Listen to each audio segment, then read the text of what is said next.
इंशाल्लाह रज़ा साहिबा, मुझे सवाल करने की ज़रूरत नहीं, मैंने तो सारे सवाल सबके सामने कर दिए। आप ही कोई जवाब दे दें इनमें से किसी का हमें। मुबश्शिर रोज़ा खोलने के बाद इतनी सारी बातें याद रखना बड़ा मुश्किल काम होता है। बहरहाल तो आपने तो लिख के कर लिया। मैंने नहीं लिखा हुआ, मैं ये कहना मैं चाहती हूँ आपको कि अल्हम्दुलिल्लाह बता रहा हूँ, मैं बहरहाल दिल से बात कर रहा हूँ। आपने, हाँ बहरहाल आपने पूरे दिन एक बना लिया इंट्रो। तैयारी की है। मैं सिर्फ एक बात कहना चाहती हूँ।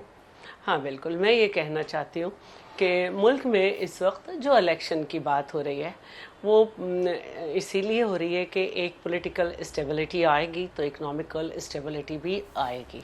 इसके लिए बहुत ज़रूरी है कि तमाम पॉलिटिकल पार्टीज़ जो हैं वो बैठ जाएं और ओपन माइंड के साथ बग़ैर किसी शराइत के बैठें, जो हमारे हालात हैं उसको भी समझें और ये भी समझें कि पॉलिटिकल पार्टीज़ को अगर इलेक्शन कमीशन पर, पुलिस पर, फ़ौज पर एतमाद नहीं होगा तो उसके बाद इलेक्शन कैसे एक्सेप्टेबल होंगे।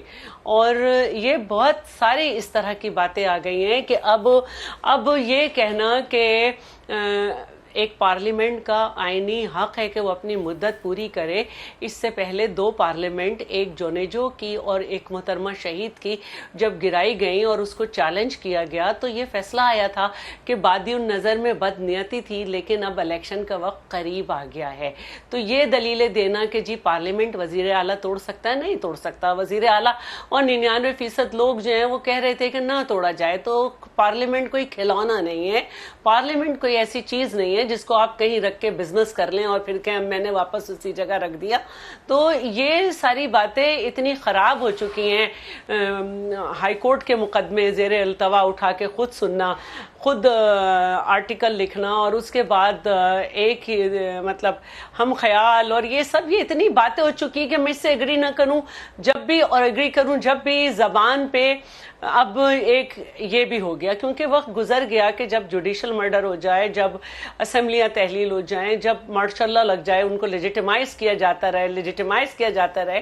तो अब जब पाकिस्तान की आवाम ये महसूस करती है कि इस्टेब्लिशमेंट ए पॉलिटिकल हो गई तो वो किसी और इदारे को भी जो है वो नहीं चाहती कि वो अपनी हदें पार करे और अब आप रोक नहीं सकते ज़बान खल्क को। तो बेहतर यह है कि पॉलिटिकल पार्टीज़ बैठ जाएं और बैठकर जो सूरत हाल है लॉ एंड ऑर्डर की वो भी देखें और इलेक्शन की तैयारी करें। क्योंकि जहाँ तक पीपल्स पार्टी जब ये बात कर रही है तो 2013 में तो सबसे ज़्यादा मुश्किल हमारा वक्त था और 2008 में बीबी शहीद हो चुकी थी तालिबान के हाथों और उसके बावजूद भी हम इलेक्शन में गए। और 2013 में हम तो कोई जलसा ही नहीं कर सके थे। जरदारी साहब एज प्रेसिडेंसी में थे, चेयरमैन की उस वक्त एज नहीं थी और पीपल्स पार्टी को थ्रेट थी तालिबान की कि इनको बॉम्ब से उड़ा दिया जाएगा। तो हमारे तो जलसे ही नहीं हुए थे लेकिन हम फिर भी इलेक्शन में गए थे।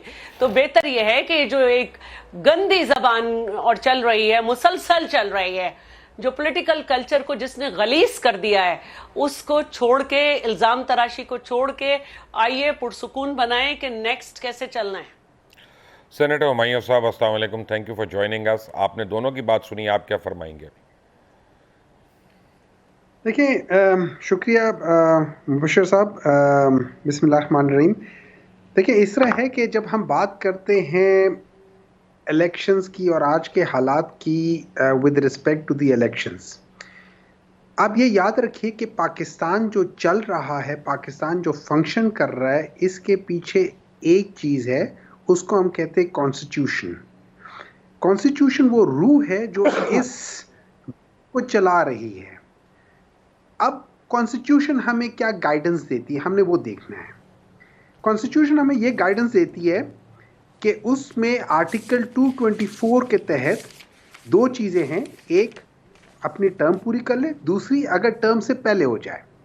अच्छा, उसके लिए शैला रज़ा साहिबा ने जो अपनी राय दी है कि ये खिलौना नहीं है, इसमें कोई शक ये खिलौना नहीं है, लेकिन इसको डिसॉल्व करने के लिए पॉलिटिकल डिसीजन होता है। पॉलिटिकल डिसीजन में जो सही तरीका है वो ये है, जो चीफ मिनिस्टर या प्राइम मिनिस्टर वो दे देता है इन राइटिंग या प्रेसिडेंट को या गवर्नर को कि मैं ये डिसॉल्व करना चाहता हूं या करना चाहती हूं, whoever is the case, और उसके बाद डिसॉल्व हो जाता है। That is the right process. अब उसके पीछे नीयत से आप इख्तिलाफ करें या उसके साथ आप जो मर्जी करें, दैट्स अ सेपरेट क्वेश्चन, ठीक है। अब इस चीज को जब हम देखें और उसके बाद आर्टिकल 220 ये कहता है कि वो एम्पावर करता है इलेक्शन कमीशन को। आपने अपने इंट्रो में बताया कि इलेक्शन कमीशन अभी ये चीजें कर नहीं सकता और फलाना। देखिए, इलेक्शन कमीशन का एक ही काम है, वो काम ये है कि वक्त डिसॉल्व हो रहा हो तो उसके लिए तैयारी हो, 60 दिन के अंदर इलेक्शंस कराए। अगर वक्त से पहले हो जाए तो आपको 1 महीना एक्स्ट्रा मिल जाता है। इन लोगों की इलेक्शन कमीशन मेरी नजर में जो हो रहा था उसमें इनकी नीयत ही नहीं थी शुरू से। सेनेटर साहब, बड़ी इलेक्शन माजरत के साथ 2 ज़िमनी सवालात कर लूँ आपसे, अगर आप इजाज़त दें। पहली बात ये सर, जब आपने कहा कि आर्टिकल 220 इलेक्शन कमीशन को एम्पावर करता है कि वो खुद से इलेक्शन कराएगा, तो उसमें शेड्यूल भी शामिल है, सब कुछ शामिल है ये वो। तो सुप्रीम कोर्ट ने जब इलेक्शन कमीशन को डायरेक्शन दे दी और उन्होंने कहा कि इस तारीख को कराने हैं और ये तुम्हारा शेड्यूल है कि इस तारीख को इंतखाबी अमल शुरू होगा, कागजात नामजदगी जमा होंगे, यहाँ पे फाइनल होंगे, तो आई यू टेलिंग मी कि सुप्रीम कोर्ट ने जानबूझ के आर्टिकल 220 की वायलेशन की है? क्योंकि वो इलेक्शन कमीशन एक खुद मुख्तार अदारा है जिसको उन्होंने टेक ओवर कर लिया। नहीं जी, और फिर उन्होंने ये भी कहा, एक मिनट इफ आई में ऐड, उन्होंने ये भी कहा कि जनाब हम मॉनिटर करेंगे इसको, यानी वो भी इलेक्शन कमीशन मॉनिटर नहीं कर रहा, वो भी सुप्रीम कोर्ट कर रहा है। दूसरी बात सेनेटर साहब, फिर चलते चलते ये भी बता दीजिएगा कि क्या केपीके के लिए अलग कानून है, अलग कॉन्स्टिट्यूशन है? नहीं जी, देखिए कॉन्स्टिट्यूशन सबके लिए एक ही है। तो फिर वहां पे इलेक्शन क्यों नहीं अनाउंस किया 12 मई को? अब मुझे बोल लेने दें सर। देखिए, मेरा मौक़िफ़ ये है कि मैंने शायद पूरी तरह सही तरह कह नहीं सका अपनी बात, इस वजह से बीच में अभाम रह गई। वो ये है कि जब 18 जनवरी को जब डिसॉल्व हुई थी असेंबली, उस वक्त अनाउंस हो जाने चाहिए थे। वहां पे डिले हो रहा था, कभी एक गवर्नर कुछ कहता था डेट कौन देगा, फलाना क्या करेगा। उस चीज में लाहौर हाई कोर्ट ने 10 फरवरी को डिसीजन दे दिया कि 90 डेज के अंदर नहीं करना है, बात खत्म। अब इसके बाद फिर चीजें डिले होनी शुरू हो गई थी। यहाँ पे सुप्रीम कोर्ट में केस चला गया था, वो सीपीओ वगैरह उस रेफरेंस से चला गया, तो वहां से फिर ये उठा और फिर वो किया। उसके बाद जब इलेक्शन कमीशन ने, इसके बाद याद रखिए इलेक्शन कमीशन ने खुद एक स्केड्यूल दे दिया था कि इन दिनों में होगा। उसके बाद जब डिले हो रही थी, फिर सुप्रीम कोर्ट ने कहा कि अब आप लोग ये करोगे और हम उसको मॉनिटर करेंगे। देखें, सुप्रीम कोर्ट का काम है, हम पार्लियामान का काम है कि हम लॉ बनाएं। मैं और तो कोई रीजन नहीं मुझे समझ आ रहा।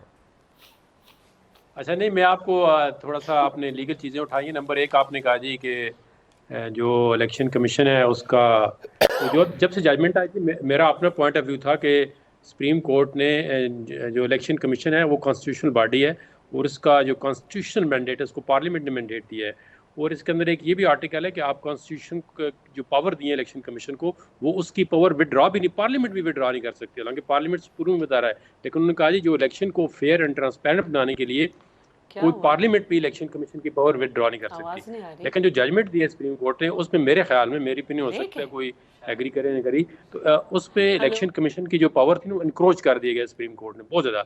उसकी वजह ये है, अब देखो केस डिस्पोज ऑफ हो गए, अब चैम्बर में उसका इम्प्लीमेंटेशन हो रही है, कभी सेक्रेटरी डिफेंस जा रहा है, कभी मिलिट्री इंटेलिजेंस जा रही है, कभी ISI जा रही है।